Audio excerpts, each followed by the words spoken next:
Madam toilet में भी बैठकर खाएंगी। चाहे कुछ भी हो जाए, नैन्सी मैडम का खाना छूट नहीं सकता।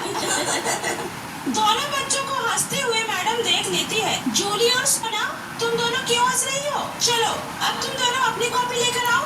अगर सही से तुमने निबंध नहीं लिखा होगा ना, फिर देखना कल तुम दोनों को मेरे लिए अपने घर से खाना लाना पड़ेगा। जूली, नैन्सी मैडम की सजा भी कितनी आसान है ना। मैं तो मम्मी से बोलकर एक टिफिन और खाना ले आऊंगी। नैन्सी मैडम कॉपी चेक कर रही थी, तभी लंच हो जाता है। चलो सभी बच्चे अब खाना खा लो। नैन्सी अपना बैग लेकर कॉमन रूम में चली जाती है। वहाँ दूसरे टीचर भी अपना लंच लेकर खाना खा रहे थे। अरे नैन्सी, आज क्या लाई हो खाने में? आज तो मैं बस राजमा चावल लेकर आई हूँ। नैन्सी जल्दी से अपने बैग में से 4 डब्बे बाहर निकालती है, जिसमें 2 डब्बे में चावल और 2 डब्बे में राजमा होता है। अरे ये 2-2 डब्बे, आज हम सबके लिए खाना तुम ही लेकर आई हो क्या? नहीं यार, ये सब डब्बे मैं अपने लिए लेकर आई हूँ। मुझे राजमा चावल बहुत पसंद है। उसके बाद नैन्सी मैडम जल्दी जल्दी अपना खाना खाने लगती है। सभी टीचर लंच खत्म करके उठ जाते हैं, लेकिन नैन्सी मैडम खाते ही रहती है और सारा खाना खत्म करने के बाद वो अपना एक और डब्बा निकालती है और उसमें से 2 गुलाब जामुन निकालती है और वो खाती है। नैन्सी रोज ही इतना खाना खाती थी। वो रोजाना 5 तरह के फल खाती है, नमकीन बिस्किट खाती। एक दिन तो वो नाश्ते में 8 आलू के पराठे लेकर आई थी और सारे पराठे वो खुद ही खाई थी। इतना सब खाने के बाद भी नैन्सी का पेट नहीं भरा। वो क्लास खत्म होने के बाद स्कूल के बाहर खड़े ठेले वाले से छोले भटूरे तो कभी छोले कुलचे लेकर खाती थी। एक दिन की बात है, रोज की तरह ही नैन्सी मैडम अपना खाने से भरा बैग लेकर स्कूल आती है और क्लास में आते ही, अरे आज तो मैंने सुबह से कुछ खाया ही नहीं, बहुत जोरों की भूख लगी है। उसके बाद नैन्सी मैडम जल्दी से कटोरी भर के नमकीन निकालती है और चाय के साथ खाने लगती है। नमकीन खाने के थोड़ी देर बाद, अरे ये मेरे पेट में गुड़गुड़ कैसी हो रही है? नैन्सी मैडम के पेट से गुड़गुड़ की आवाजें आने लगती है और उसे खट्टी खट्टी डकारें भी आने लगती है। थोड़ी देर बाद नैन्सी मैडम को बहुत तेज पोटी का प्रेशर बनता है और वो दौड़े दौड़े टॉयलेट की तरफ जाती है। दूसरी क्लास के टीचर भी नैन्सी को दौड़ते हुए देख लेते हैं। वो टॉयलेट में पोटी करने लगती है, तभी उसके पेट से बहुत तेज तेज आवाजें आने लगती है। अरे ये क्या, मुझे तो लूज मोशन हो गया। नैन्सी की पोटी करने का आवाज बाहर तक आ रहा था और वो दूसरे क्लास के बच्चे और टीचर को भी सुनाई दे रहा था। पूरे स्कूल में बहुत ही गंदी बदबू फैल जाती है। इधर नैन्सी काफी देर तक टॉयलेट में बैठे बैठे पोटी करती रहती है। कल रात मैंने ढेर सारे छोले भटूरे खाए थे, लगता है उसी से मेरा पेट खराब हो गया। हे भगवान, मेरे पेट में तो बहुत तेज दर्द भी हो रहा है। काफी देर होने के बाद भी नैन्सी बाहर नहीं आती तो सफाई करने वाली शांति काकी उसे आवाज लगाती है, नैन्सी मैडम कितना टाइम लगाइएगा, हमको सफाई करके घर भी जाना है।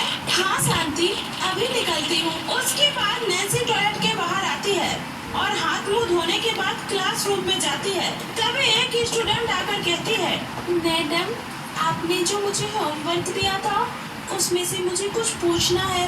वो मुझे मैथ्स के कुछ क्वेश्चन समझ नहीं आया, आप बता दीजिए। तभी नैन्सी उसे बताने लगती है। तभी उसके पेट में फिर से तेज तेज गुड़गुड़ होने लगता है और उसे फिर से प्रेशर आ जाता है। वो दौड़ते हुए टॉयलेट की तरफ भागती है, लेकिन प्रेशर इतना तेज था कि बाहर ही उसकी पोटी निकल जाती है और वो लूज मोशन करते हुए टॉयलेट पहुंचती है। उसने पूरा फ्लोर पोटी से गंदा कर दिया था। पूरा स्कूल पोटी की बदबू से परेशान हो गया था। छी, अरे यहाँ किसी ने पोटी करी है, छी छी। जरूर ये पोटी नैन्सी मैडम ने की है, क्योंकि अभी अभी वही यहाँ से भागते हुए टॉयलेट में गई है। इधर नैन्सी को खूब मोशन होता है। वो जैसे उठकर हाथ धोने लगती, उसे फिर से पोटी आ जाती और वो जोर जोर से आवाज कर करके पोटी कर रही थी। बाहर सभी पोटी की बदबू से परेशान होकर क्लास छोड़कर बाहर ग्राउंड में आ जाते हैं और फिर ये बात प्रिंसिपल मैडम तक पहुंच जाती है और वो अंदर आकर देखती है तो गुस्सा हो जाती है। ये किसकी करतूत है? किसने की है इतनी गंदी हरकत? और किसकी होगी? उसे भूखकर नैन्सी की है, जो पूरे दिन क्लास में बैठकर ठूसती रहती है। अब इतना खाएगी तो लूज मोशन तो होगा ही ना। अब इनकी वजह से पूरा स्कूल परेशान हो गया है। अब हम लोगों से यहाँ 1 मिनट और नहीं प्रिंसिपल मैडम ने शांति को बुलाकर पूरे स्कूल की सफाई करवाई। नैन्सी कहाँ है? मैडम जी, वो तो जब से टॉयलेट में ही बैठी है। ठीक है, जाओ और उसे बुला कर लाओ। शांति काकी उसे बुलाने जाती है, लेकिन वो देखती है कि नैन्सी वहीं टॉयलेट के फर्श पर बेहोश होकर गिरी हुई है। वो प्रिंसिपल मैडम को वहाँ बुलाती है और प्रिंसिपल मैडम स्कूल प्रशासन की मदद से नैन्सी को हॉस्पिटल में एडमिट करवाती है। देखिए, काफी ज्यादा लूज मोशन होने की वजह से इन्हें डिहाइड्रेशन हो गया है। मुझे जल्दी ही इनको ग्लूकोज चढ़ाना होगा। अस्पताल में भी नैन्सी को लूज मोशन होता जा रहा था। हॉस्पिटल के बेड और गद्दे भी नैन्सी की वजह से खराब हो गया था। कुछ देर इलाज के बाद नैन्सी का लूज मोशन सही हो जाता है और उसे होश आ जाता है। जब वो अपनी आंखें खोलती है तो उसके सामने डॉक्टर, प्रिंसिपल मैडम, बाकी स्कूल के बच्चे खड़े थे। नैन्सी उन्हें देखकर बहुत ज्यादा शर्मिंदा हो जाती है। तभी डॉक्टर कहते हैं, नैन्सी जी, आपको कुछ दिनों तक लिक्विड डाइट पे रहना पड़ेगा। उसके बाद भी अब आपको हल्का और सादा खाना ही खाना होगा, क्योंकि ओवर ईटिंग की वजह से आपके लीवर में सूजन आ गया है। डॉक्टर साहब, अब मैं बहुत ही कम खाना खाऊंगी। आज मेरी वजह से सबको बहुत परेशानी हुई है। हो सके तो आप सब मुझे माफ कर दें। ओवर खाने की आदत की वजह से मैंने कभी बच्चों को सही से नहीं पढ़ाया, हमेशा सिर्फ अपने खाने पर ही ध्यान दी, जिस वजह से आज मैं यहाँ हॉस्पिटल में हूँ। मुझे आप सब माफ कर दीजिए।